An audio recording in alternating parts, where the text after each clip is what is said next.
आज हम बात करने वाले हैं एक ऐसे मुल्क की जो दुनिया की सबसे बड़ी ऑयल इकोनॉमी के साथ अपनी इस्लामिक हेरिटेज और मॉडर्न इंफ्रास्ट्रक्चर के लिए मशहूर है। जी हाँ, हम बात करने वाले हैं सऊदी अरेबिया की। अप्रैल 2016 में मोहम्मद बिन सलमान, जो उस वक्त सऊदी अरेबिया के डिप्टी क्राउन प्रिंस थे, उन्होंने विज़न 2030 लॉन्च किया। गोल था सऊदी अरेबिया को ऑयल के डिपेंडेंसी से बाहर निकालना और उसे ग्लोबल बिजनेस और कल्चरल हब बनाना। दुनिया का अटेंशन ग्रैब करने के लिए उन्होंने कुछ ऐसे चौंका देने वाले रेंडर्स और फ्यूचरिस्टिक सिटीज़ दिखाई जो बिल्कुल डून मूवी के सेट के जैसे लगते थे। द लाइन, एक 170 किलोमीटर लंबी मिरर्ड सिटी जो एम्पायर स्टेट बिल्डिंग से भी ऊंची होगी। ट्रोजेना, डेजर्ट के बीच एक स्की रिजॉर्ट। और फिर the Rig, Red Sea Global, King Salman Park, Diriyah Gate, Qiddiya City, Masar और भी कई मैसिव प्रोजेक्ट्स। टोटल मिलाकर वो लोग $3 ट्रिलियन तक खर्च करने वाले हैं ताकि सऊदी अरेबिया का पूरा चेहरा बदल दिया जा सके। लेकिन आज से लगभग 10 साल बाद ये विज़न अब एक हेलुसिनेशन लग रहा है। हर प्रोजेक्ट डिले चल रही हैं, बजट क्रॉस हो चुका है और उनका कंप्लीट होना अब मुश्किल लग रहा है। इन सब चीज़ों में क्या गलती हुई जो विज़न 2030 मोहम्मद बिन सलमान के लिए नाइटमेयर बन रहा है? वीडियो में आगे बढ़ने से पहले दोस्तों, आप लोगों से एक छोटी सी गुजारिश है। एक वीडियो बनाने में बहुत मेहनत लगती है। रिसर्च करना, कंटेंट लिखना, एडिटिंग करना, वॉइस ओवर देना, ये सब चीज़ें वक्त और डेडिकेशन मांगती है। अगर आपको हमारा काम पसंद आया तो प्लीज़ वीडियो को लाइक करें, कमेंट करें और चैनल को सब्सक्राइब करना ना भूलें। आपके एक लाइक से हमें नए और बेहतरीन वीडियोज़ बनाने के लिए मोटिवेशन मिलती है। शुक्रिया। अब चलते हैं वीडियो की तरफ। विज़न 2030 को समझने के लिए हमें करीब 100 साल पहले जाना पड़ेगा। 1932 में इब्न सऊद ने अरेबियन पेनिनसुला के ट्राइब को यूनिफाई करके किंगडम ऑफ सऊदी अरेबिया बनाया। लेकिन नाम के अलावा उस वक्त सऊदी एक गरीब मुल्क था जो बेसिक फार्मिंग पे डिपेंडेंट था। ग्रेट डिप्रेशन के टाइम पे सिचुएशन और भी ख़राब हो गई। पर्ल्स की डिमांड गिर गई और मक्का के पिलग्रिम्स भी कम हो गए। इसलिए इब्न सऊद ने स्टैंडर्ड ऑयल ऑफ कैलिफोर्निया को एक 60 ईयर ऑयल एक्सट्रैक्शन का कंसेशन दे दिया और 1938 में उन्होंने दम्माम में ऑयल डिस्कवर कर लिया और वहीं से सऊदी अरामको का जन्म हुआ। आज तक सऊदी अरामको ने $500 बिलियन से ज़्यादा डिविडेंड्स जनरेट किए हैं सिर्फ 2020 के बाद से। सुनने में ये सब बहुत अच्छा लगता है, लेकिन प्रॉब्लम ये है कि सऊदी अरेबिया अभी भी ऑयल पे डिपेंडेंट है। 2016 तक उनके 82% एक्सपोर्ट्स ऑयल बेस्ड थे। अपने फ्यूचर को देखते हुए मोहम्मद बिन सलमान ने डिसाइड किया कि सऊदी को रिवाइव करना पड़ेगा और वहीं से विज़न 2030 स्टार्ट हुआ। इस विज़न का एक मेजर पिलर इकोनॉमिक डाइवर्सिफिकेशन और प्राइवेट इंडस्ट्री का डेवलपमेंट था। लेकिन ये कैसे अचीव होता, इसका एक सिंपल जवाब है, गीगा प्रोजेक्ट्स। दुबई के मॉडल को फॉलो करते हुए सऊदी अरेबिया ने डिसाइड किया कि अगर फ्यूचर्स के टैलेंट को अट्रैक्ट करना है तो फ्यूचर के सिटीज़ बनाने पड़ेंगे। और फ्यूचर की सिटीज़ कैसी दिखेंगी? नियोम, एक $500 बिलियन का फ्यूचरिस्टिक मेगा सिटी प्रोजेक्ट 2017 में लॉन्च हुआ था। इसका सबसे एम्बिशियस पार्ट था द लाइन। द लाइन एक स्ट्रेट लाइन है जो डेजर्ट के बीच 170 किलोमीटर स्ट्रेच करती है। प्लान ये था कि यहाँ 9 मिलियन लोग रहेंगे और ये सारी लाइन 1600 फीट से ज़्यादा ऊंची होंगी, एम्पायर स्टेट बिल्डिंग से भी ऊंची। ऊपर से पूरा सिटी रिफ्लेक्टिव पैनल से कवर्ड होगा। इस प्रोजेक्ट में दुनिया का 20% स्टील चाहिए होता और ये सब कुछ डेजर्ट के बीच में 2030 तक कंप्लीट करना था। लेकिन अब जब 2030 सिर्फ 5 साल दूर है तो क्या ये फ्यूचरिस्टिक सिटी का कुछ भी पार्ट कंप्लीट हुआ है? नहीं, अब तक कोई एक्चुअल स्ट्रक्चर खड़ा नहीं हुआ, सिर्फ कई सारी ट्रेंचेस खोदी गई हैं। लेकिन जैसे कि कंस्ट्रक्शन एक्सपर्ट्स कहते हैं, trenches digging is the hardest part. और 1600 फीट टॉल टावर्स बनाना तो जैसे हलवा है।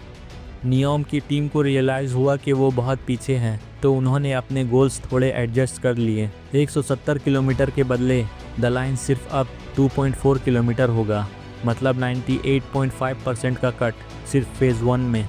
और 9 मिलियन लोगों के बदले सिर्फ 3 लाख लोगों के रहने का प्लान है। इसलिए अब द लाइन को एक नए नाम से बुलाया जा रहा है, the Pittsburgh of the desert. ये ऑब्वियसली एक बड़ी गड़बड़ है, लेकिन फिर भी ऑफिशियल्स इंसिस्ट कर रहे हैं कि द लाइन इवेंचुअली बनेगा। और अगर ब्रॉडर पिक्चर देखें तो याद रखें कि नियोम सिर्फ द लाइन नहीं है, इसमें और भी प्रोजेक्ट शामिल हैं। ऑक्सागन, एक फ्लोटिंग इंडस्ट्रियल कॉम्प्लेक्स और ऑटोमेटेड पोर्ट्स। ट्रोजेना, एक माउंटेन स्की रिजॉर्ट जहां बर्फ़ इतनी कम पड़ती है कि स्नोबॉल बनाना भी मुश्किल है। सिंधाला एक लग्जरी आइलैंड डेस्टिनेशन जो अपने आप को दूसरे आइलैंड से इसलिए अलग बनाता है क्योंकि इसका नाम ही सिंधाला है, जो काफ़ी सिंड्रेला जैसा लगता है। आप समझ ही गए होंगे, नियोम में बहुत सारे रैंडम और एमलेस लगने वाले प्रोजेक्ट्स हैं, लेकिन इसका एक रीज़न है। इनमें से ज़्यादातर आइडियाज़ मोहम्मद बिन सलमान खुद डेवलप कर रहे हैं और यही सबसे बड़ी प्रॉब्लम है। एक तरफ मोहम्मद बिन सलमान के पास ना इंजीनियरिंग की फॉर्मल ट्रेनिंग है, ना आर्किटेक्चर, डिज़ाइन या फाइनेंस का कोई एक्सपीरियंस है। वो सिर्फ साइंस फिक्शन और इनोवेशन के लिए डीपली पैशनेट है। लेकिन जब सारे डिसीजंस एक ही इंसान के आसपास घूमते हैं तो कोई भी ऑनेस्टली प्रोजेक्ट के कॉस्ट और चैलेंजेस को एसेस नहीं कर पाता। जैसे कि थॉमस मेंस, जो द लाइन के ओरिजिनल आर्किटेक्चर थे, उन्हें मोहम्मद बिन सलमान के सामने कॉस्ट कंसर्न रेज करने से रोका गया। सिंधाला के एक प्रोजेक्ट मैनेजर को हटा दिया गया जब उन्होंने कॉस्ट एस्टिमेट पर चैलेंज किया। मैकेंजी, जो इंडिपेंडेंट थिंकिंग के लिए जानी जाती है, उन्होंने भी एग्जीक्यूटिव्स को हेल्प करने के लिए internal rate of return figure को पॉलिश करने में मदद की ताकि प्रोजेक्ट्स पेपर पर बेटर दिखे। लेकिन मैकेंजी भी खाली हाथ नहीं गई। उन्होंने अपनी ब्यूटीफुल स्प्रेडशीट्स और नो क्वेश्चन आस्क्ड अप्रोच के लिए $130 मिलियन की फीस ली थी। ये सब असली और टफ डिसीजन से बचने का रिजल्ट ये हुआ कि नियोम का एक्सपेक्टेड कॉस्ट $500 बिलियन से बढ़कर $8.8 ट्रिलियन तक पहुंच गया, जो सऊदी अरेबिया का पूरा बजट का 25 गुना है। और मोहम्मद बिन सलमान खुश नहीं हैं। वो इतने ज़्यादा नाराज़ हैं कि उन्होंने सिंधाला के लग्जरी आइलैंड्स की लॉन्च पार्टी में टॉम ब्रैडी और विल स्मिथ को भी इग्नोर कर दिया। जहां तक प्रोजेक्ट अभी कंप्लीट भी नहीं हुआ है, लेकिन पार्टी में कोई कसर नहीं छोड़ी गई। $40 मिलियन पार्टी में उड़ा दिए गए। हालांकि प्रोजेक्ट पे अब तक $4 बिलियन लग चुके हैं। अब सऊदी के कुछ लॉयल फैन बॉयज़ कहेंगे कि नॉन ऑयल जीडीपी तो इंक्रीज़ हो ही रही है, और सच ये है कि सऊदी अरेबिया ने रिसेंट ईयर्स में नॉन ऑयल जीडीपी पे काफ़ी फोकस किया है। लेकिन इससे भी बढ़कर सऊदी के पास मेजर टूल है और वो है PIF, पब्लिक इन्वेस्टमेंट फ़ंड, उनका सोवरेन वेल्थ फंड। लेकिन ये दूसरे सोवरेन वेल्थ फंड जैसा नहीं है। PIF का गोल सिर्फ रिटर्न्स कमाना नहीं, बल्कि सऊदी इकोनॉमी को डाइवर्सिफाई करना और इनोवेशन को प्रमोट करना भी है। इसलिए PIF दुनिया भर के बिजनेसेस में इन्वेस्ट करता है। 2017 से 2023 के बीच इन इन्वेस्टमेंट्स ने 8.7% एनुअल रिटर्न दिया है। ये रिटर्न्स लोकल प्रोजेक्ट्स और भी बिजनेसेस में वापस इन्वेस्ट होते हैं। लेकिन प्रॉब्लम ये है, PIF का सिर्फ 20% फंड ही फॉरेन इन्वेस्टमेंट में लगा हुआ है, लगभग $160 बिलियन। सुनने में बड़ा लगता है, लेकिन ग्राउंड रियलिटी में ये कुछ खास नहीं है। सऊदी अरेबिया का नॉन ऑयल जीडीपी लगभग $450 बिलियन है, तो $160 बिलियन पे 8.7% रिटर्न का मतलब हुआ $13.5 बिलियन, यानी नॉन ऑयल जीडीपी का सिर्फ 3%। ये दिखाता है कि PIF की फॉरेन इन्वेस्टमेंट का इम्पैक्ट ओवरऑल काफ़ी लिमिटेड है। असली ग्रोथ लोकल प्रोजेक्ट से हो रही है, और ये तब तक ठीक है जब तक आप रियलाइज़ नहीं करते कि इनमें से ज़्यादातर नियोम रिलेटेड हैं। हमारी एस्टिमेशन के मुताबिक अगर आप नियोम की स्पेंडिंग हटा दें तो नॉन ऑयल जीडीपी शायद डिक्लाइन भी हुआ होता। ये इसलिए इम्पॉर्टेंट है क्योंकि इसका मतलब ये है कि सऊदी अभी तक अपनी इकोनॉमी को ऑयल से सस्टेनेबली दूर नहीं ले जा पा रहा है। हाँ, जीडीपी भी बढ़ रही है, एम्प्लॉयमेंट भी इम्प्रूव हो रही है, लेकिन ये परमानेंट नहीं है। आप हमेशा नियोम जैसे प्रोजेक्ट्स पे पैसा नहीं उड़ा सकते। अल्टीमेटली आपको इन प्रोजेक्ट्स से रिटर्न्स मिलने चाहिए। कंस्ट्रक्शन जीडीपी कोई एंड गोल नहीं है, लेकिन चलिए मान लिया कि सिटीज़ बन गई, तो फिर वहाँ रहेगा कौन? आपको एक रियल इकोनॉमी के लिए लोग चाहिए होते हैं, बस बिल्डिंग से काम नहीं होता। उन्होंने बोला था कि द लाइन में 9 मिलियन लोग रहेंगे। ये मैनहट्टन से 10 गुना ज़्यादा डेंस होता। और भी शॉकिंग बात यह है कि ये सऊदी की करंट पॉपुलेशन का 26% है, मतलब द लाइन मोस्टली इमिग्रेंट से भरना पड़ेगा। सऊदी का हिस्टोरिकल नेट माइग्रेशन रेट 6.7 पर 1000 है, मतलब लगभग 2.5 लाख इमिग्रेंट्स पर ईयर।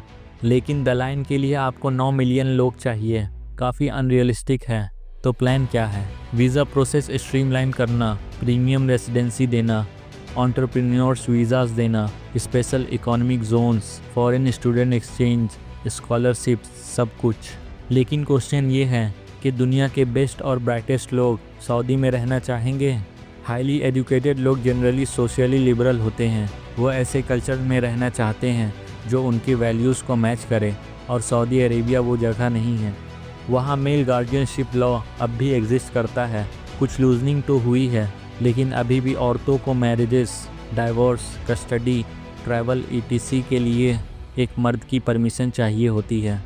इसी वजह से एजुकेटेड वुमेन वहाँ आना ही नहीं चाहती, और काफ़ी एजुकेटेड मैन भी ऐसे लॉज के अगेंस्ट हैं। जो लोग पैसा कमाने के लिए आएंगे भी वो टेम्प्रोरी बेसिस पे ही आएंगे। सऊदी को सिंगापुर जैसा बनाने के लिए सिर्फ पैसा ही नहीं, पॉलिसीज़ भी चेंज करनी पड़ेगी। सिंगापुर स्ट्रिक्ट ज़रूर है, लेकिन वहाँ रिलीजियस फ्रीडम, लाइफस्टाइल फ्रीडम और रूल ऑफ लॉ है। सऊदी में हिस्टोरिकली फॉरेन वर्कर्स का एक्सप्लॉयटेशन भी होता आया है। कफाला सिस्टम के थ्रू एम्प्लॉयर्स को उनका पूरा कंट्रोल मिलता है। एस्टिमेट्स के मुताबिक नियोम प्रोजेक्ट्स में इंडिया, बांग्लादेश और नेपाल के 21,000 माइग्रेंट वर्कर्स मर चुके हैं। तो जब सिचुएशन ये है तो कोई भी शख्स जो वेस्टर्न वैल्यूज़ रखता है सऊदी में क्यों रहना चाहेगा। 2022 के सेंसस के मुताबिक 13 मिलियन माइग्रेंट वर्कर्स सऊदी में हैं, लेकिन US, UK, कनाडा से आने वाले लोग सिर्फ 2.1 और 0.1% हैं। ये क्लियरली दिखाता है कि ग्लोबल टैलेंट के लिए सऊदी अभी भी अट्रैक्टिव जगह नहीं है।